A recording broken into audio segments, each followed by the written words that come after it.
Okay, so welcome to day 5 of Biff's journey through Japan. It's me, Grandpa Biff, as they call me in the store. And for my friends who are actually watching this, they're going to laugh because what the hell am I doing being called Grandpa? I don't even have children yet. But that's what it happens when you own a card store and they name you off Grandpa Moto. So be it. Anyway, so if you caught the last one, I'm doing day 4 and day 5 on the same day because I got up, I slept in. So after doing all the temples yesterday, after doing the temple and doing the gardens and then trekking around card stores, I must admit, pretty wrecked. And I'm sleeping on a futon. So just a quick gander. So we're doing the full futon experience on the floors, on the tatami mat floors. So as you can imagine, it's hard. Look, I'll be the first to admit I am a soft white guy, and I'm a big soft white guy. So I've been sleeping on white mattresses, proper beds, for most of my adult life, and having to sleep essentially on the floor is tough. My body's not ready for it. So last night, by the time I'd gotten home and I was wrecked, my head hit the pillow and I was unconscious. I slept very long, and then to have my beloved sister-in-law wake me up this morning, which I needed to because I needed to get it, we needed to go, was one of the hardest experiences I've had. Traveling, people who travel a lot, my hat's off to you, because if you have to make the treks up and down hills, up and down temples, up and down stairs, making sure you get the right buses, make sure you get the right things, my hat's off to you. You guys are very... you live the life. You live a great life, and I'm in awe of it. And I must admit, my sister-in-law Megan is one of the most dedicated and great people, and I'm really glad we have her around because she's coordinated a lot of things that if it was left up to me, I probably wouldn't get places, or I'd make excuses. But it's nice having somebody who can drive you and get to places and be good company as well. So big shout out to Megan. Not that she'll probably ever see this, but it's out there. Anyway, on to today. We visited a couple more temples. We're doing a giant temple thing. So we went to Kinkakuji Temple, which is a gold temple, and Ginkakuji Temple, which is a silver temple. Now, when I talk about Kinkakuji Temple, it's interesting because it's literally a gold temple. They gold-plated an entire temple building. And oh my god, I can't understand why you would do it.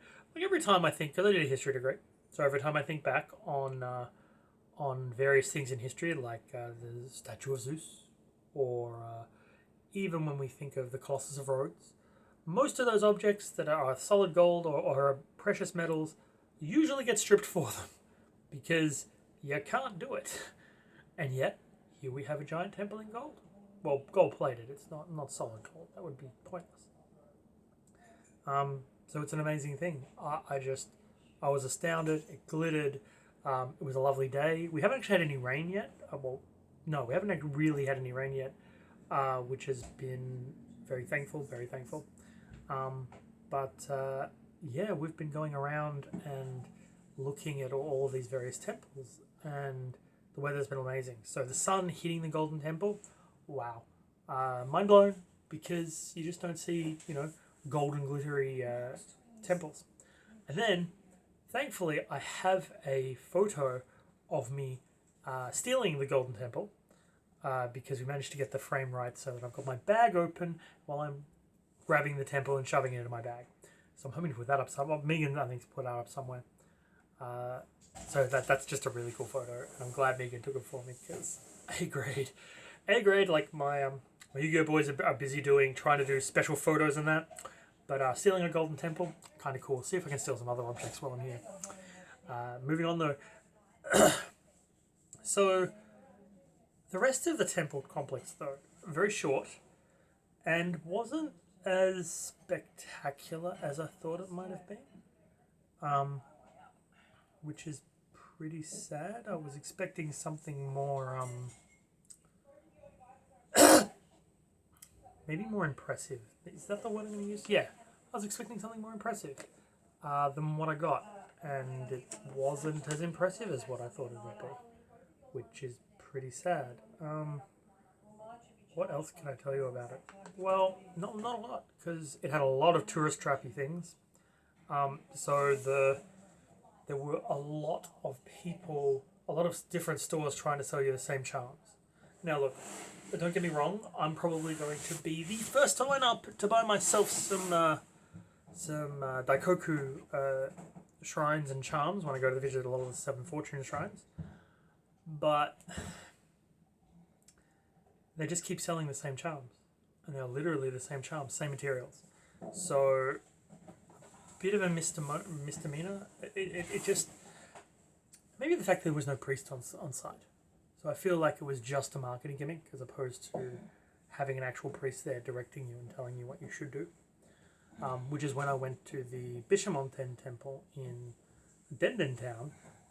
There was an actual priest there. So that made me feel a lot more spiritually connected to him, let's say. So that was a bit of a shame. And the walk was quite quick. Ginkakuji temple, on the other hand, was both beautiful and far more serene. Apparently, it is a location where a lot of the philosophical developments have happened over the years. So, like, tea ceremonies apparently originated there. So I got to look at that, and that's a beautiful area. And it had a beautiful scenic view, and it was just astounding. And they had a wedding party. So some lucky gentleman is marrying this beautiful white girl. They brought in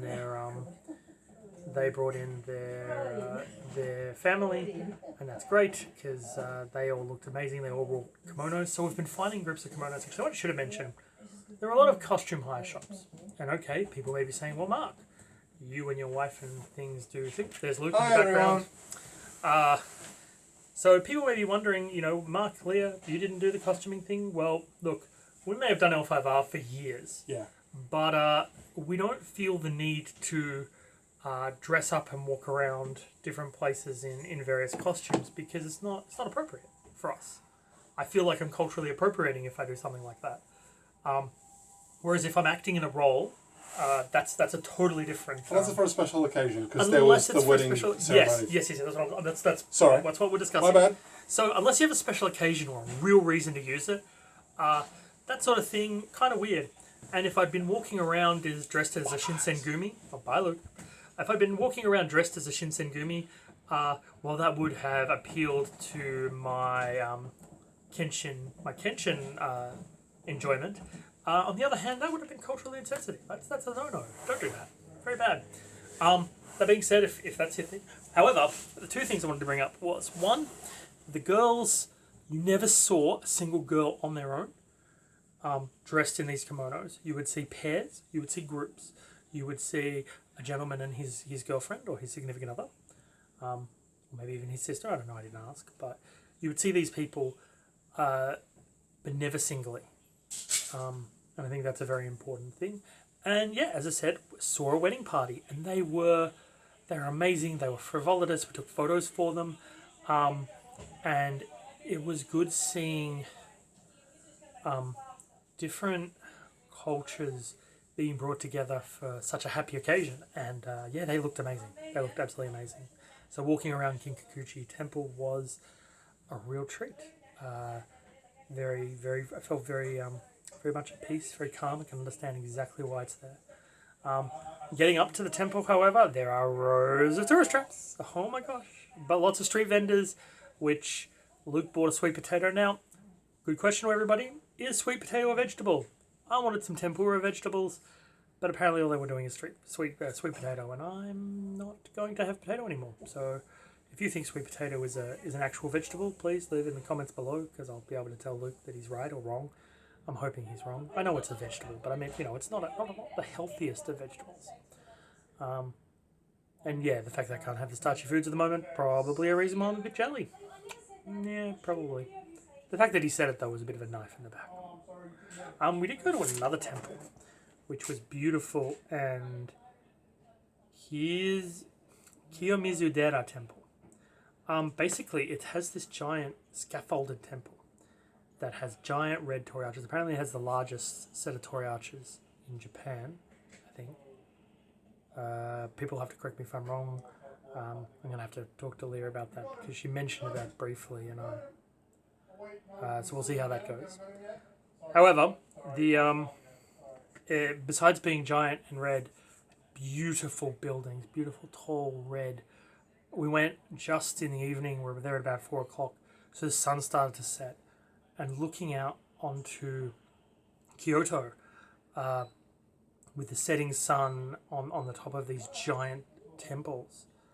I can't really describe the majesty.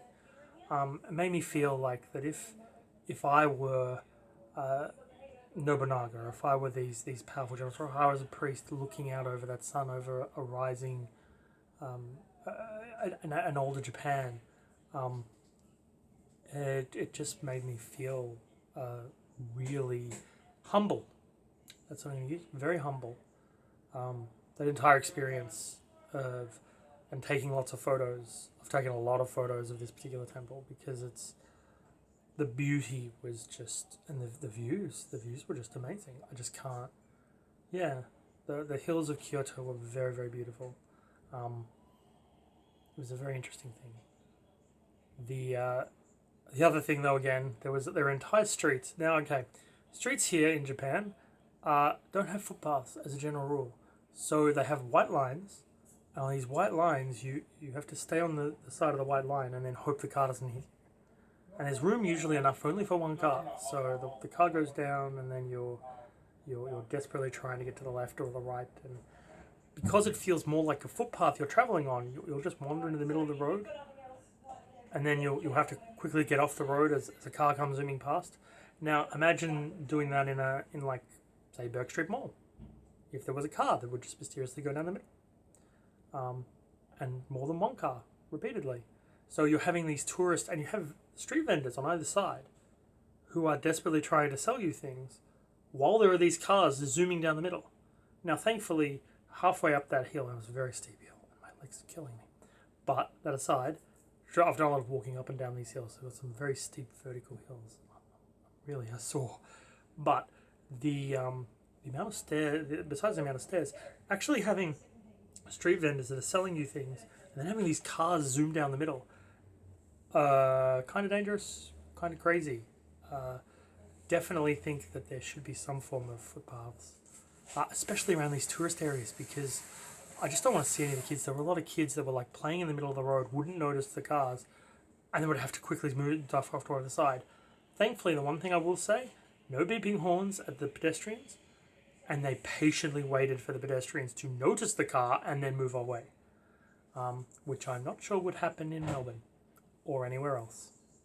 Not too sure at all, because that sort of level of patience and that level of courtesy is something that is very refreshing to have seen here, and there's been a lot of courtesies. And I haven't had to see anybody, like we've been on a lot of buses and trains, and I haven't seen anybody do anything untoward. And if I do, I'm going to stick up for whoever the person that doesn't. Yeah, try not to get myself into trouble with the law, but I don't want to see anything like that happen, because that's not cool. But yeah, walking in the streets and seeing such things, seeing such courtesy and kindness has just been an amazing thing. And yeah, the breathtaking views are pretty cool too. Yeah, so that was today. Tomorrow I've got an interesting thing. I know that the girls want to do the Imperial Palace. I may not get there. I may decide to go and have a traditional Japanese massage. But in the afternoon, I'm going to see live action Theatre Gundam. Because that's going to be really awesome. And I have no idea how you do live action Gundam. But we're going to find out. And I'll tell you about it tomorrow. So with that, it's Grandpa Biff signing off. Hope all you are happy and healthy, or wherever you are, or whenever you're watching this. Ciao for now.